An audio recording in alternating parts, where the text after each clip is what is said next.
नमस्कार छात्रों, मैं विशाल शर्मा रघु इंटरनेशनल स्कूल से आप सभी का स्वागत करता हूं। छात्रों, आज कक्षा 9वीं के प्रथम पाठ के प्रकरण है दुख का अधिकार, जो हमने पिछली कक्षा में प्रारंभ किया था।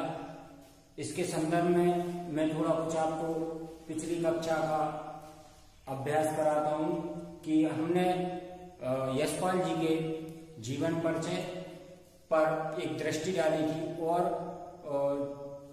पाठ के प्रारंभ में पोशाक के विषय में हमने पढ़ा था कि पोशाकें क्या करती हैं कि हमें जहां भी हमारा कुछ काम होता है या किसी जगह पर झुकने नहीं देती और किसी जगह पर कुछ कार्य भी हमें करने से रोकती हैं। तो उससे आगे बढ़ते हैं, उस पैराग्राफ से आगे चलते हैं कि फुटपाथ पर एक बुढ़िया जो कि खरबूजे आगे लेकर बैठी थी और अपना सर घुटनों से लगाए हुए बैठी थी, और परंतु उसके खरबूजे कोई खरीदने नहीं जाता और वह रोती फपक फपक कर रो रही थी। कुछ दूर चलने पर उसके आसपास की जो दुकानें थी उन पर भी चर्चा का विषय बना हुआ था और उस बुढ़िया के बारे में बात कर रहे थे। एक व्यक्ति आए और एक तरफ घूमते हुए बोलते हैं कि क्या जमाना है साहब, ये देखिए, मतलब बेटे की मृत्यु के बाद एक दिन भी नहीं हुआ और ये बेहया यहाँ पर अपने खरबूजे बेचने चले आए। कुछ एक व्यक्ति अपनी दाढ़ी खुजाते हुए बोलते हैं कि जैसी नियत होती है अल्लाह वैसी ही बरकत देता है। इसके एक और व्यक्ति आते हैं और आकर मां DSLR की काड़ी से अपना कान खुजाते हुए बोलते हैं कि अरे साहब, इनके लिए क्या बेटा क्या बहू क्या कसम क्या लुगाई, इनकी ये सब तो रोटी के भूखे हैं और रोटी ही इनके लिए सब कुछ है। इतने में परचून की दुकान से लाला जी बोलते हैं कि खुद का नहीं तो कम से कम दूसरों का तो ख्याल करते। किसी की मृत्यु के बाद 13 दिन का सूतक रहता है।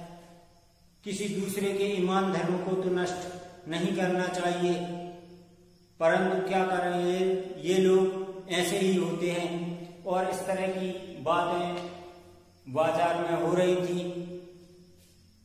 कभी लेखक ने उसके पास, उस बुढ़िया के पास जाने की कोशिश करते हैं, लेकिन लेखक की वेशभूषा ही वहां पर, लेखक का परिधान और जो उनकी पोशाक रहती है वही वहां जाने पर अड़चन बन जाती है। वे वहां तक नहीं पहुंचते, उसके पास में जाने की सोचते हैं, लेकिन वे ऐसा नहीं करते। इसके बाद जब पता चलता है उन्हें दूसरी दुकानों पर और बाजार में, वे जब अड़ोस पड़ोस की दुकानों पर पूछते हैं कि क्या बात है, इस बुढ़िया के साथ में क्या हुआ, तो वहां पर उन्हें पता चलता है कि इसका जो पुत्र था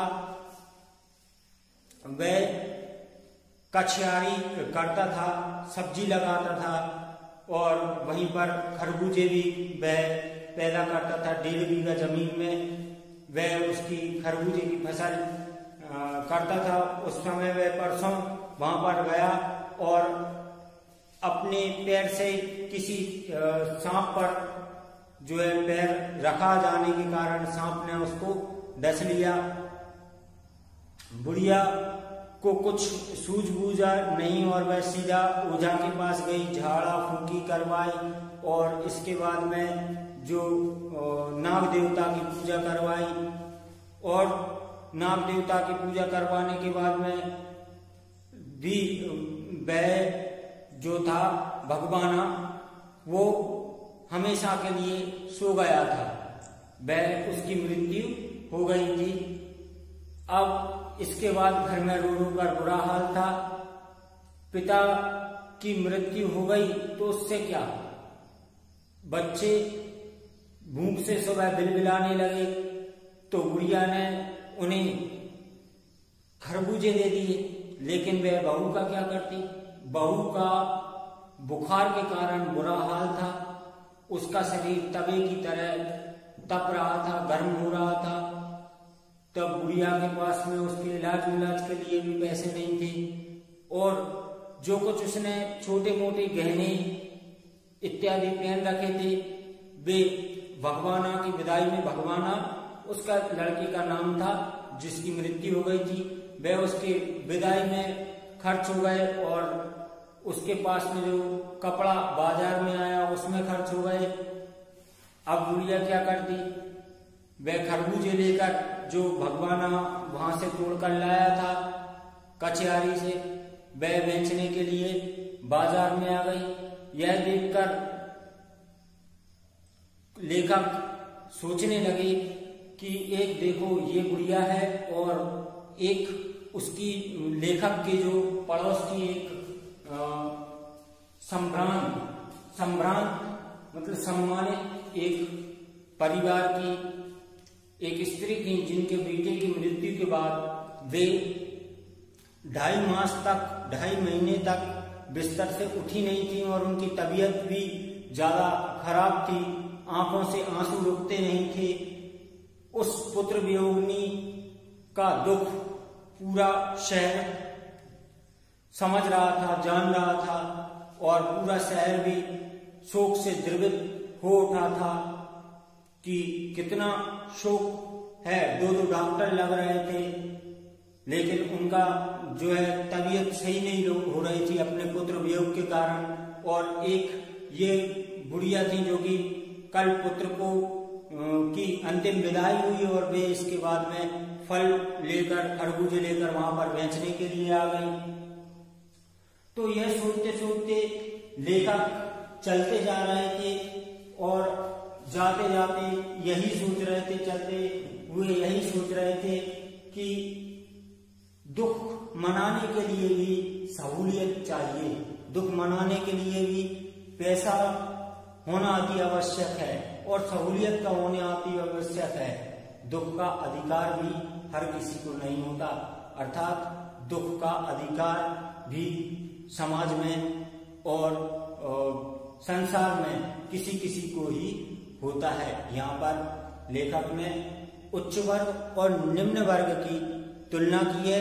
उन्होंने बताया है कि उच्च वर्ग के लिए सुख और दुख ये उच्च वर्गों के लिए ही होता है, निम्न वर्ग के लिए तो केवल कर्म ही कर्म रहता है, ना वे सही तरीके से शोक मना सकते, ना ही वह उनके लिए दुख और खुशी मनाने के लिए भी मौका और पैसा नहीं मिलता है।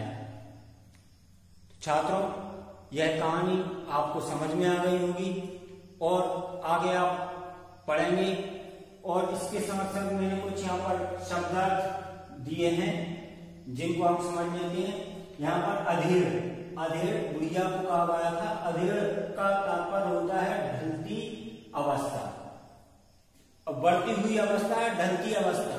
यहाँ पर किशोर अवस्था, इसके बाद में वृद्धावस्था, युवावस्था, इसके बाद में वृद्धावस्था, और फिर वृद्धावस्था को यहाँ पर अधीर, ढलती हुई अवस्था कहा गया है। सूतक, सूतक क्या होता है दोस्तों?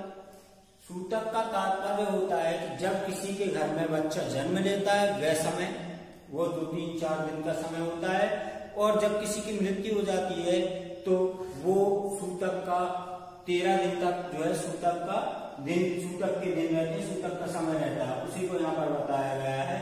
द्रवित, द्रवित दया से पसीजना। कछियारी, कछियारी क्यारी, कछियारी मतलब वहां पर जो छोटे छोटे खेत होते हैं उनमें सब्जी इत्यादि फल फ्रूट की जो खेती करना होगा, कछियारी होती है, खेतों में सब्जी आदि की खेती करना। सम्भ्रांत, सम्भ्रांत का तात्पर्य होता है सम्मानित और प्रतिष्ठित। छात्रों, इसके बाद आपके लिए इस पाठ के प्रश्नोत्तर आपको भेज दिए जाएंगे, और यदि आपको इस पाठ से रिलेटेड, इस पाठ से संबंधित कोई भी प्रश्न करना है तो आप इस नंबर पे संपर्क कर सकते हैं।